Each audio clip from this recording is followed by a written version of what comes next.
Bonjour, je suis Joseph Chouetti et je suis heureux de vous présenter Monétique, le podcast de la finance responsable et éthique pour comprendre les enjeux environnementaux et sociaux de votre argent, que vous en ayez un petit peu ou beaucoup.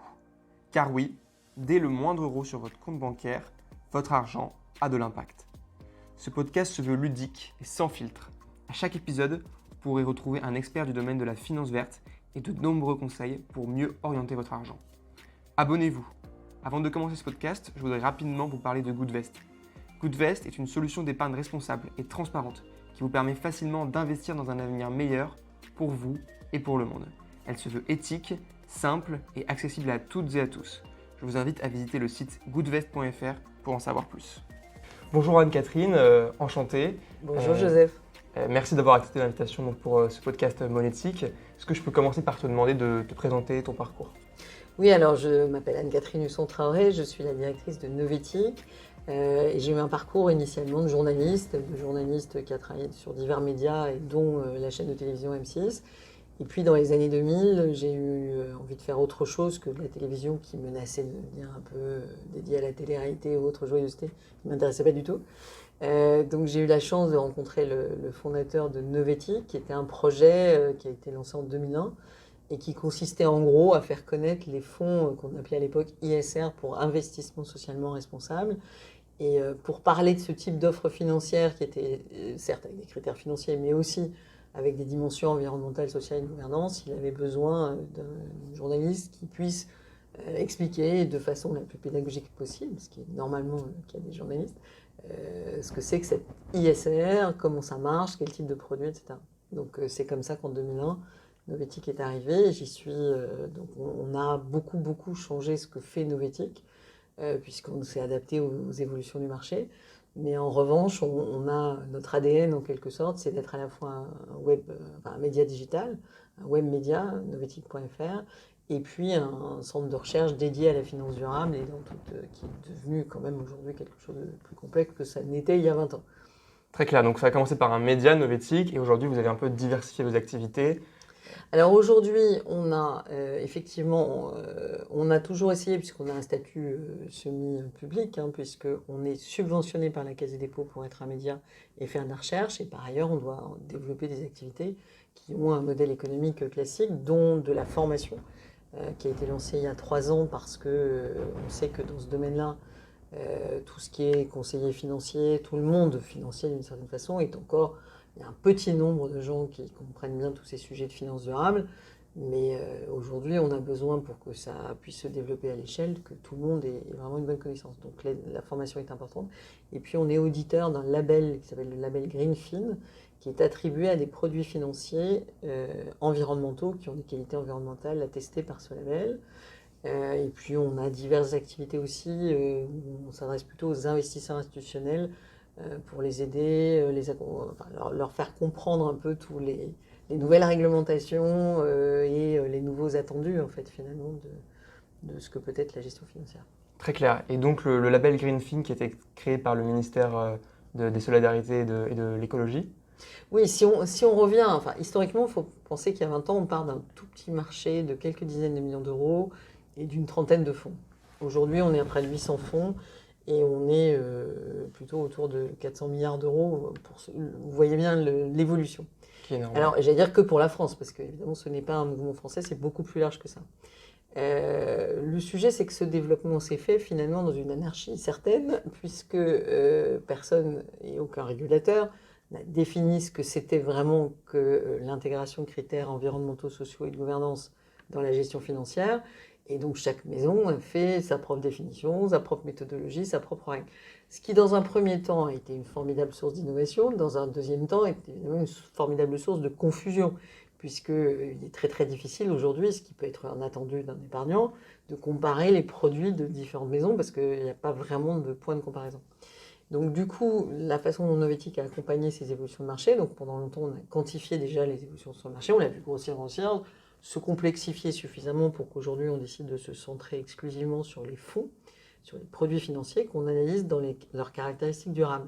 Ça a l'air d'un métier relativement facile normalement, puisqu'il suffit de se dire un fonds est durable, il est durable. Ben non, parce que quand un fonds est durable, il peut être durable que parce qu'il est durablement marketing, c'est-à-dire qu'en fait il a un nom, et puis derrière il n'y a pas de processus, il n'y a pas d'explication claire sur ce qu'on fait, il n'y a pas de transparence sur la composition du portefeuille, enfin tous ces sujets qui sont un peu les indispensables en fait, théoriquement pour des fonds durables. Et dans ce cas-là, du coup, c'est du greenwashing, si c'est que le nom et que du marketing. Oui, alors, et ça même, enfin, j'allais dire, le greenwashing est un concept qu'on a vu assez vite quand même, puis que les gens repèrent assez facilement, qui est de, en gros, essayer de faire passer un pétrolier pour de l'économie verte, c'est quand même un peu compliqué. Oui.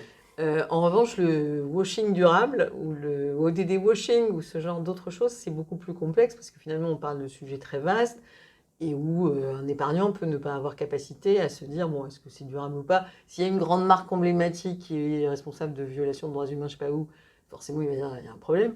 Mais sinon, dans l'absolu, il ne sait pas très bien ce que ça veut dire d'être un champion de la durabilité, par exemple. Donc, on a vraiment un sujet aujourd'hui et qui a commencé, et c'est vraiment intéressant comme période, parce que finalement, la grande étape, c'est la crise financière de 2008. Qui a été une crise financière, c'est un peu l'inverse de la crise actuelle, c'est-à-dire qu'on a une vraie crise économique qui finira sans doute par être aussi une crise financière, mais c'est pas pour l'instant non. Et en attendant, en 2008, on avait une crise financière qui a fini par avoir des conséquences économiques importantes, mais l'idée c'était surtout, on a découvert des stratégies financières extrêmement complexes, le fait que par exemple avec les subprimes américains, on avait monté tout un système qui consistait à dire à des gens qui n'avaient pas les moyens d'acheter leur maison, qu'on allait faire comme si, et forcément à un moment donné, il manque un peu d'argent, puisque ces gens n'ont pas l'argent nécessaire pour le faire, etc. etc. Et donc petit à petit, on s'était dit, finalement, comment dire, non pas pour attaquer, mais pour en tout cas restaurer la maison finance et le faire sur des bases solides, quoi de mieux que l'investissement durable? Quoi de mieux que de se dire, oui, bien sûr qu'il faut faire la gestion financière, regarder les données financières, etc. Mais que si on ne regarde que ces données financières-là, on n'a qu'une toute petite partie de l'information sur une entreprise.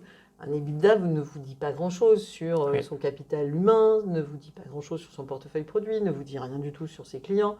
Et donc là-dessus, il y a eu petit à petit depuis 10 ans l'idée que l'analyse ESG, donc qui vous donne des informations sur toutes ces dimensions, il fallait absolument la mixer avec l'analyse financière. Pour en revenir au label, la logique c'était de se dire, bon, tout ça est très bien, il y a des gens qui font des choses formidables, mais finalement, et on a bien vu qu'en termes d'attractivité, ça, c'est tout à fait intéressant. En revanche, qu'est-ce qu'on a comme élément pour différencier une maison et des produits qui font ça très sérieusement, qui ont énormément d'analyse derrière, qui vraiment, quand ils communiquent une note ESG pour telle ou telle entreprise, ça veut dire ils savent vraiment de quoi ils parlent. Et puis ceux qui se sont dit, tiens, celui-là, il est plutôt sympa, et j'ai vu une communication sympathique. Donc, première garde, c'est pas forcément évident. D'où l'intérêt des labels. Alors, première étape, donc nous, on a lancé les nôtres en 2010 avec l'idée qu'on proposait au marché d'avoir un standard minimum de transparence et petit à petit d'impact aussi sur le portefeuille. Puisque si vous faites de l'analyse ESG sans que ça change finalement la composition d'un portefeuille qui n'a aucun critère de cette nature, vous avez un problème. Alors déjà dans l'absolu, parce qu'on ne voit pas très bien l'intérêt d'investir sur de l'analyse si en fait vous ne l'utilisez pas. Bien Et sûr. même pour votre client, parce que finalement, vous lui faites payer en général des frais de gestion, donc il faut quand même qu'il puisse voir qu'il y a une différence. Donc il y a vraiment eu toute une époque de compréhension de cette dynamique-là. Et puis petit à petit, en fait, le point de bascule, c'est vraiment 2015. Pourquoi? Parce que c'est l'année de l'accord de Paris, c'est l'année de la compréhension du fait que le changement climatique est un risque systémique d'un point de vue financier.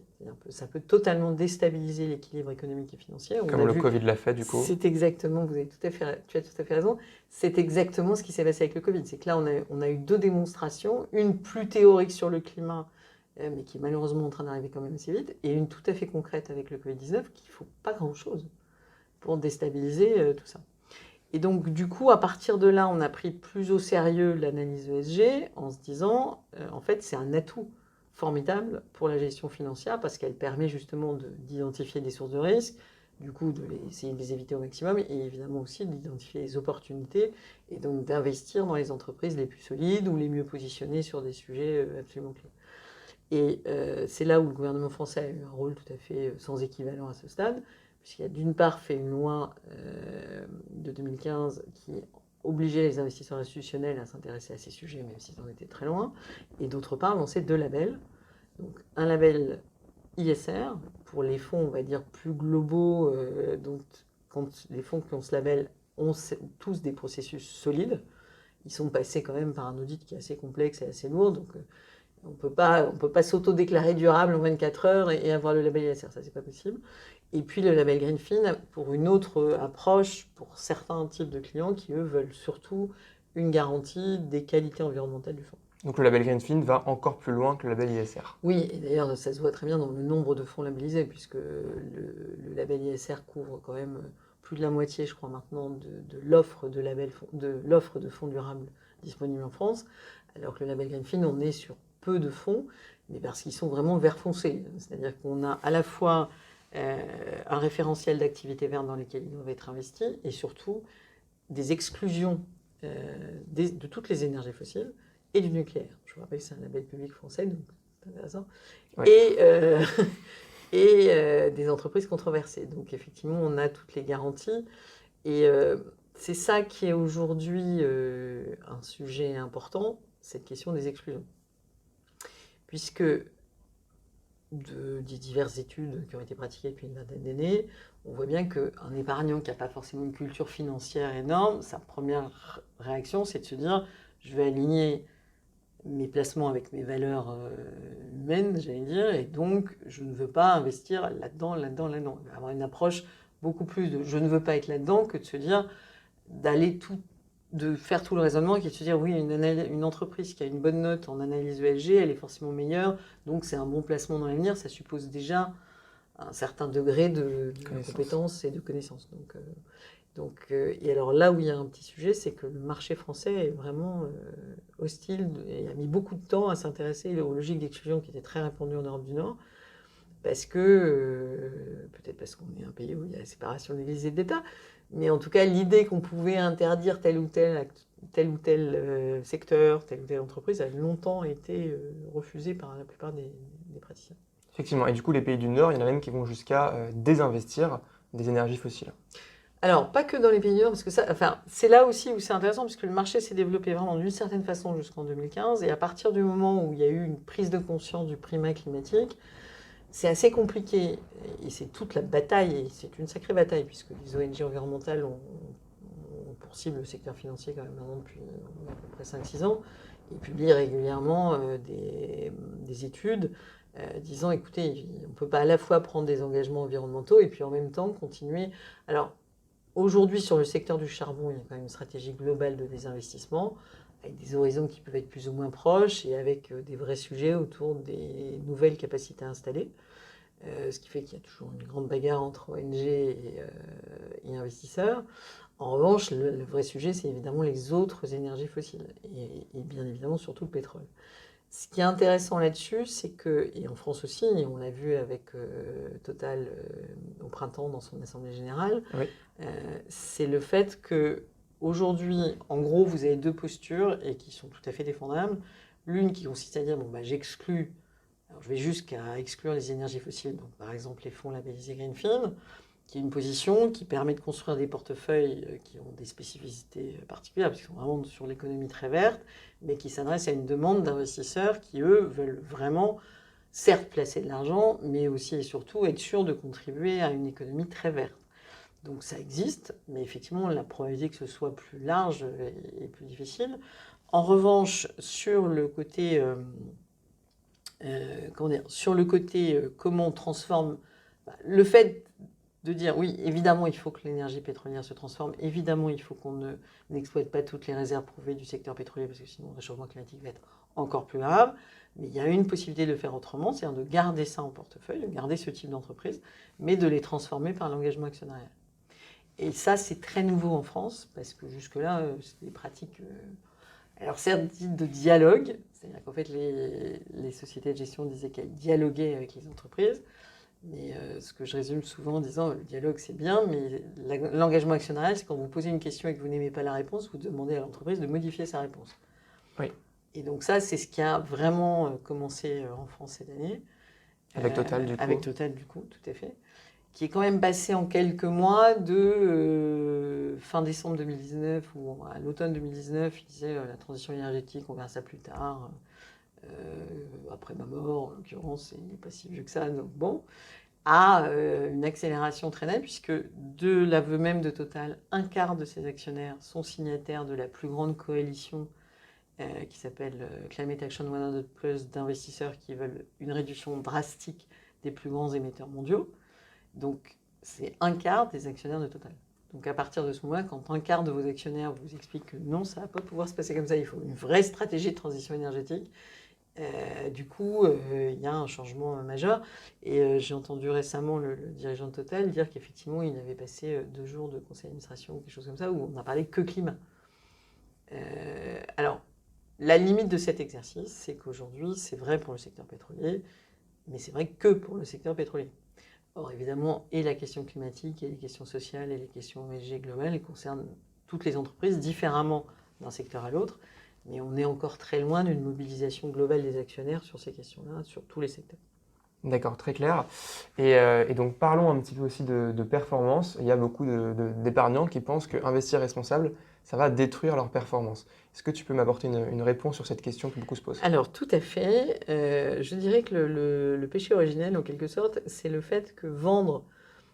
On a échangé avec pas mal de professionnels autour qui avaient fait des clients mystères. Et donc, il y a un vrai sujet qui est la formation des chargés de clientèle ou des CGP ou autres sur ces sujets-là. Parce que souvent, l'image, c'est attendez, oula, c'est pour faire le bien. Et ils confondent d'ailleurs, je l'ai constaté souvent, philanthropie, où là, effectivement, on n'est pas censé gagner de l'argent, puisqu'on est censé donner de l'argent au nom je sais pas, de la lutte contre la pauvreté, ou de la santé, ou de je ne sais quoi. Mais effectivement, on n'est pas dans une démarche financière. Et souvent, il y a une assimilation de toute l'offre de produits dits durables, ISR, verts, thématiques, sociales, etc., à ce genre d'approche. Or, pas du tout. C'est très clairement des fonds, des produits financiers gérés avec des objectifs financiers de performance tout à fait classiques, mais qui finalement ont un plus. Et en gros, et c'est ça les légendes urbaines, c'est-à-dire que c'est Mercer à un moment qui avait publié une méta-étude. Je pense on est dans un bureau relativement grand, et on peut remplir la pièce avec le nombre d'études consacrées à la surperformance de l'ESG. C'est-à-dire qu'au pire du pire du pire, c'est la même performance financière. Mais la plupart du temps, il y a un facteur de surperformance, surtout si on l'observe sur des périodes un peu plus longues.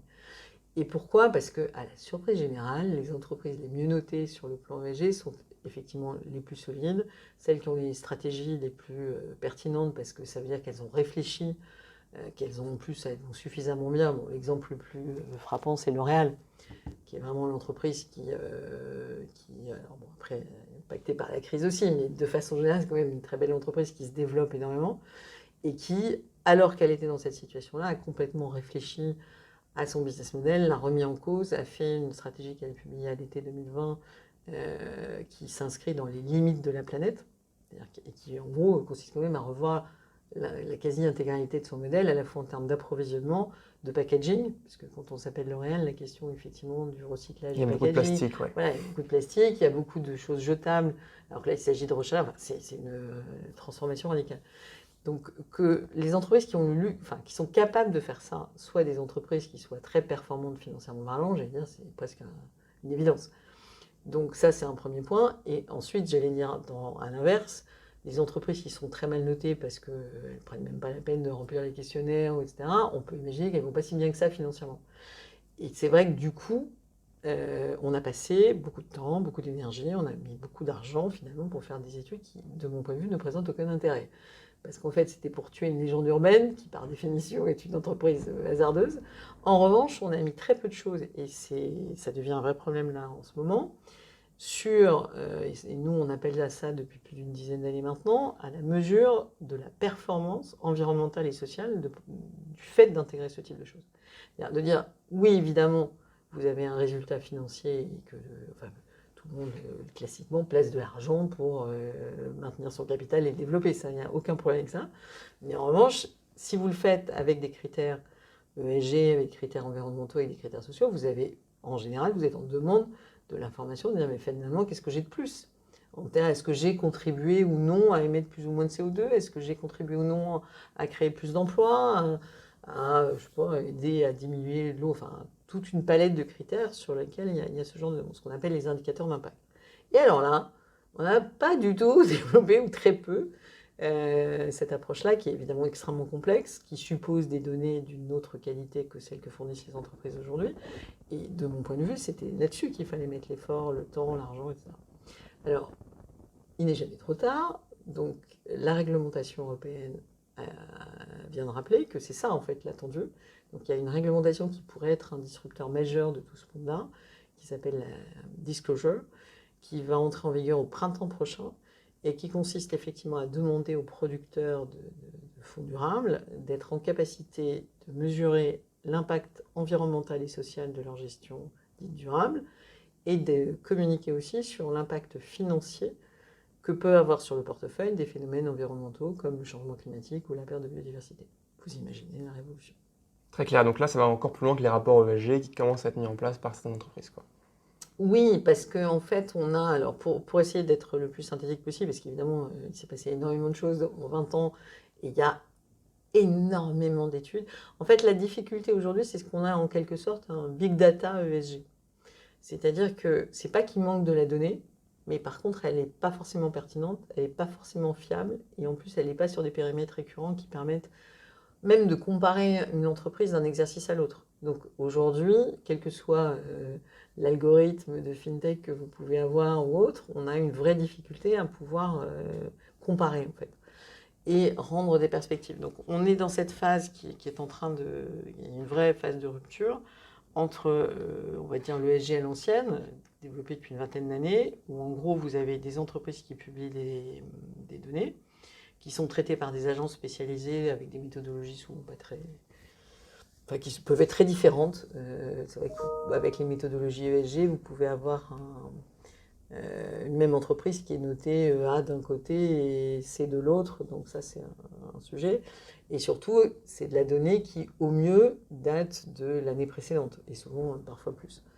Tandis que là, on est depuis 2015 dans la construction de nouveaux modèles, en particulier sur le climat, qui consistent à se dire quelle est la trajectoire, est-ce que l'entreprise, d'où on part déjà, est-ce que en l'état, elle est en la façon, les émissions de CO2 qu'elle a sont compatibles ou non avec l'objectif de l'accord de Paris, et ensuite sur quelle trajectoire elle est, parce que peut-être qu'à l'instant T ça a l'air d'aller, mais que finalement tout ce qu'elle est en train de développer, tout le portefeuille d'investissement du projet n'est pas du tout compatible avec l'accord de Paris.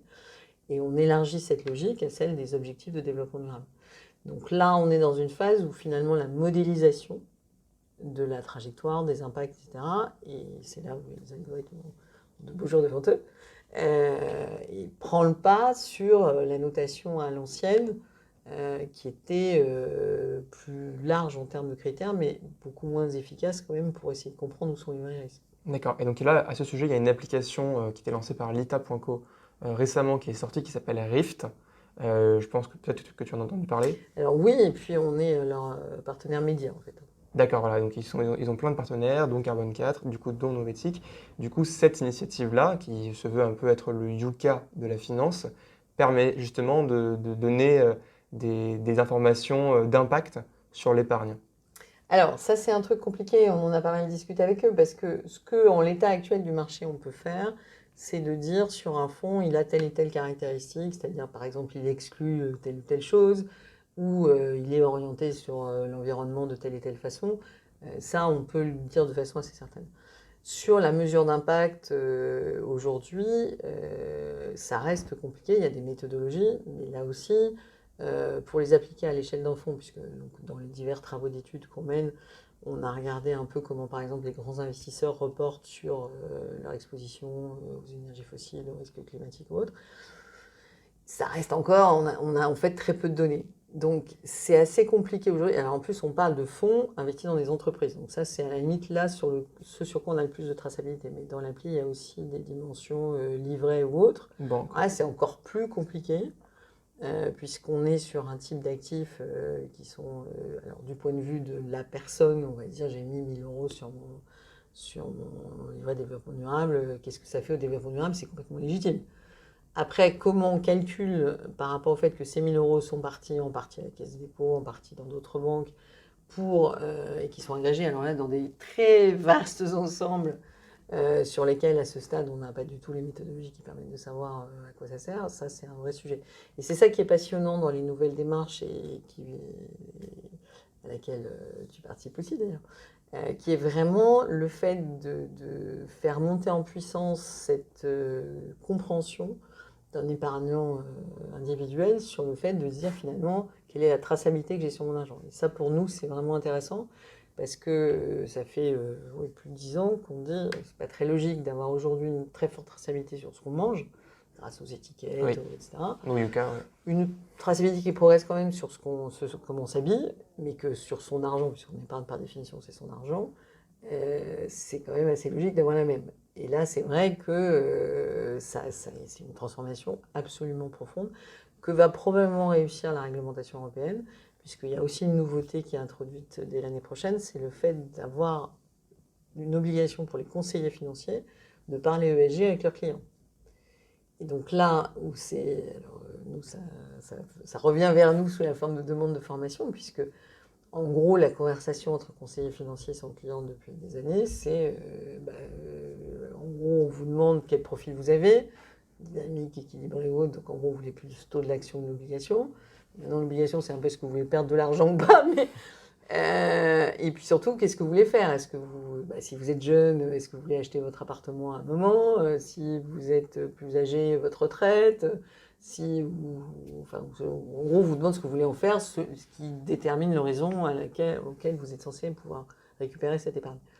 Là, c'est pas du tout ça la conversation, c'est à quoi il sert, à quoi il contribue, etc. Donc ça change tout, en fait. Très clair. Et donc ça va devenir obligatoire pour tous les conseillers en investissement Absolument. financier. En fait, à partir de 2021, très honnêtement, je pense que surtout vu la crise, Ça va prendre on du y temps. verra plus tard. On verra plus tard vraiment, vraiment l'impact, probablement 2022-2023.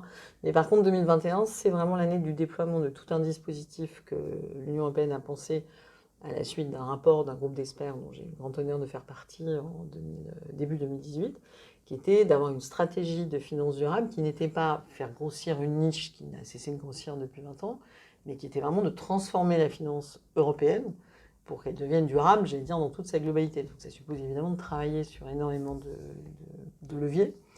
Et parmi ces leviers, c'est ça qui était aussi très important depuis le début, c'est bien d'emmener l'épargnant et de l'intégrer, puisque la logique aussi, c'est de se dire, les citoyens européens peuvent être des pays où ils sont plus épargnants que d'autres. La France et l'Allemagne sont parmi les deux pays où il y a le plus d'épargne individuelle. Il y a des pays où ils n'en ont quasiment pas. Mais en revanche, c'est une logique de se dire, c'est parce qu'on embarquera les citoyens avec tous ces dispositifs qu'on arrivera à les réconcilier avec la finance surtout, et puis à aussi faire comprendre pourquoi et comment on fait tel et tel choix économique. Et enfin, et ça c'est le point le plus important, comment on articule et on mobilise les flux financiers au service des objectifs environnementaux ou sociaux que se fixe l'Union. Et ça, c'est vraiment aussi l'autre évolution, c'est-à-dire c'est l'idée de se dire, cette espèce de mécanique qui tournait depuis les années 80, qui dit on fait de l'argent avec l'argent et c'est une finalité en soi, ce que beaucoup de financiers ont intégré aujourd'hui. On est arrivé au bout de cette logique-là. Alors il y en a encore quelques-uns, je ne suis pas en train de dire ça. Mais en revanche, c'est pas tenable en fait à terme. Parce que finalement, qu'est-ce qui se passe? Il n'y a que quelques-uns qui font de l'argent avec de l'argent et qui en profitent beaucoup. Et tout le reste, les dommages collatéraux, commencent à devenir un Tout le petit monde peu les important. paye, oui. Voilà, c'est ça. Et donc, je pense qu'avec la crise, ça va être encore pire, parce que là, ça va vraiment beaucoup se voir. Et donc, du coup, la finance durable apporte cette possibilité de se dire, bah oui, il y a des flux financiers tout à fait importants, et il faut les mobiliser, mais il faut les mobiliser au service d'une économie durable dans toutes ses dimensions. Et ça, c'est vraiment ce qu'apporte cette stratégie européenne. Très clair. Donc là, concrètement, je suis un épargnant français. Quelle solution s'offre à moi si je veux déjà peut-être changer de banque, parce que bon, on l'a vu, il y a encore moins de transparence dans les livrets ou dans les comptes bancaires. Et si je veux épargner, qu'est-ce que tu peux me conseiller? Ben, là, aujourd'hui, déjà, ça suppose effectivement une démarche assez proactive, c'est-à-dire déjà de se dire finalement qu'est-ce que je peux mobiliser où, de se renseigner un peu finalement sur, selon l'établissement bancaire dans lequel on est, quelle est sa stratégie, est-ce qu'il y a pris des engagements ou pas. Et puis après, effectivement, pour comprendre, normalement, je te rappelle que sur la loi Pacte prévoit que par exemple, si tu as de l'assurance vie, on doit t'avoir proposé cette année au moins un fonds labellisé ISR ou Greenfin ou éventuellement un label Finansol pour l'économie sociale et solidaire. Nous n'avons pas encore fait l'étude, mais je ne suis pas bien sûre que ça a été le cas de tout le monde. Partout, oui. Mais donc là, déjà, on peut constater, se dire, est-ce que finalement on l'a proposé? Et puis, j'évoquais les clients mystères. Et dans notre entourage, on a eu pas mal de témoignages de gens qui ont fait la démarche d'aller voir leur banquier. Et là, effectivement, ils se retrouvent avec des gens qui ne savent pas très bien de quoi on parle. Il n'y a pas forcément de réponse, quoi. Il n'y a pas forcément de réponse, etc. Bon. Donc, du coup, évidemment, on se tourne vers Internet en général. Donc là, tu évoquais l'appli, il y a le type de service que vous proposez aussi. On voit, nous, émerger sous des formes en général effectivement accessibles, donc appli, site internet, etc. Des choses qui permettent de se renseigner. Et c'est vrai que globalement, et c'est ça qui va être intéressant aussi dans la construction des profils ESG du client, c'est quelles sont ses attentes. Nous, par exemple, dans notre formation qu'on a pour les conseillers financiers, on donne un peu des profils de clients potentiels. Et on a fait des vrais faux produits, parce que l'idée, c'est pas, mais qui existent vraiment sur le marché, pour leur dire, voilà, pour ce genre de client, il y a plutôt ce type de fonds. Donc effectivement, aujourd'hui, c'est un vrai travail d'enquête, en fait.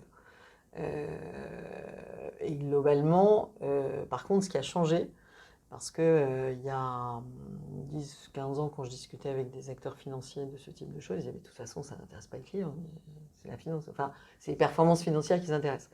Alors, n'importe qui a un peu d'assurance vie a reçu des documents qu'il n'a en général pas lus, pour lui dire qu'il avait fait mieux que l'indice. Il n'est pas sûr qu'ils comprennent ce que ça veut dire d'ailleurs. Oui. Et donc c'est vrai que c'était assez étonnant de dire si c'est ça qui les intéresse. Donc chaque fois je répondais pendant 10 ans, mais attendez, c'est parce que vous ne leur demandez pas, enfin, ou parce que vous ne mesurez pas.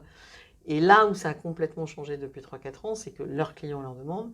Alors plus, par exemple en banque privée, c'est très clairement, c'est manifestement le cas, parce qu'ils ont une relation privilégiée, on prend du temps avec eux, etc.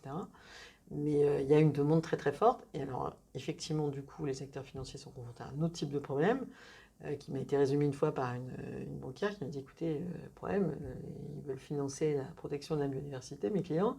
Moi, je suis large cap zone euro.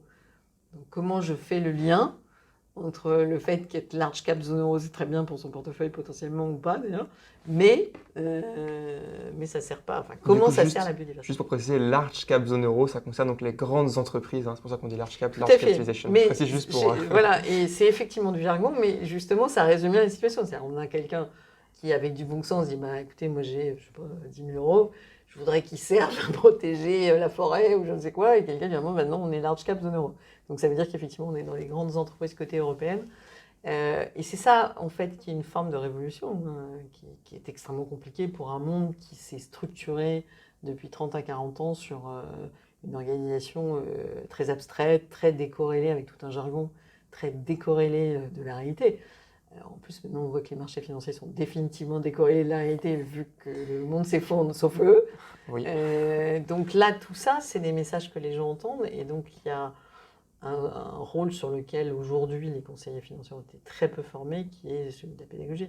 Et finalement, nous, on s'est lancé il y a 20 ans avec cette idée-là, c'est-à-dire que on a un peu les deux idées qui sont derrière la finance durable. C'est d'une part, il y a une utilité sociale évidente de la finance, parce que bien sûr, pour adapter l'économie, pour l'adapter aux défis qui sont les nôtres aujourd'hui, il va falloir mobiliser beaucoup d'argent du côté positif, et de l'autre, il faut surtout éviter de continuer à mobiliser beaucoup d'argent sur ce qui contribue à aggraver le problème. Et ça, c'est vrai, enfin, de là où on est à Novetic, on voit les choses sont en train de bouger. Et le Covid a été un formidable accélérateur pour ça. Parce que l'idée qu'on pouvait continuer à appuyer sur l'accélérateur tout en appuyant sur le frein, n'importe qui a conduit, voilà, ça fait un tête à queue. Et ça peut finir mal. Et en fait, là, on a pris conscience qu'on était là-dedans, qu'effectivement, on avait un système qui dysfonctionnait, où on peut se retrouver sans aucun masque, parce qu'en fait, ils viennent de Chine et que la Chine a fermé ses frontières. Je vais avec un peu de bon sens, vous vous rendez compte que ça ne tient pas la route du tout. Et en plus, ça pose des problèmes climatiques, ça pose des problèmes de tout ça. Et donc, c'est vrai que là où on est dans une phase douloureuse et compliquée, mais qui est une vraie phase de prise de conscience ça veut dire quoi, finalement, par exemple, c'est quoi la rentabilité économique? Est-ce qu'elle a du sens, ce qui a été fait? Je donne souvent cet exemple qui est vrai, hein, vous savez qu'en Bretagne, autour de Lannion, il y avait tout un savoir-faire électronique qui est en train de se perdre complètement parce que tout ça a été délocalisé. Et il y a quelques années, Alcatel, qui est une entreprise qui ne va pas très bien, avait délocalisé une activité, et le syndicaliste breton disait, mais Je comprends pas, parce qu'on a des clients, on a des contrats avec nos clients de dépannage à 48 heures. Si la pièce met 6 à 8 semaines à venir de Chine, on va perdre le contrat. Donc à l'instant T, on aura gagné, on aura fait baisser le coût de la masse salariale de Z. Sauf que si vous regardez à 3 ans, si en fait vous avez perdu vos clients entre-temps, le gain que vous aurez eu à l'instant T, il sera très rapidement effacé dans les 2 années qui suivent.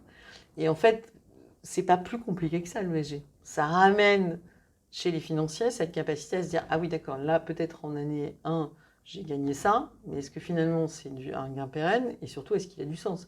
Si effectivement, et c'est pour ça que je fais exprès de parler d'Alcatel, une entreprise qui a cessé de péricliter, des parties de faiblesse et qui ensuite est qui est partie de l'idée qu'on pouvait faire des entreprises sans usine parce qu'elles sont à l'autre bout de la terre et qu'on est un donneur d'ordre d'un sous-traitant et qui à l'arrivée fonctionne pas parce qu'il n'y a plus de clients non plus. C'est quand même une partie prenante assez clé de l'économie. Effectivement. Écoute, merci beaucoup pour tous ces points, pour ton intervention pour ce premier podcast de Monétique, qui, je rappelle, est le podcast de la finance verte. Et à très bientôt. Merci beaucoup à toi pour ton invitation. Ce podcast est permis par Goodvest, une solution d'épargne responsable et transparente qui vous permet facilement d'investir dans un avenir meilleur pour vous et pour le monde. Elle se veut éthique, simple et accessible à toutes et à tous. Je vous invite à visiter le site goodvest.fr pour en savoir plus. Vous pouvez retrouver nos podcasts sur toutes les plateformes de streaming, Spotify, Apple Podcasts, Deezer et sur goodvest.fr/monétique. Pour nous soutenir, abonnez-vous, notez le podcast 5 sur 5 avec un commentaire si possible, partagez-le avec vos amis. Et ce podcast, je le veux collaboratif. Alors envoyez-moi vos idées de sujets et d'invités à monétique@goodvest.fr. Merci d'avoir écouté Monétique. Si ce podcast vous a plu, abonnez-vous, parlez-en autour de vous, notez-le 5 étoiles si vous écoutez sur un appareil Apple. Nous revenons dans 2 semaines avec un nouvel épisode. Si l'épargne responsable vous intéresse, n'hésitez pas à visiter le site goodvest.fr ainsi que son blog. À bientôt sur Monétique.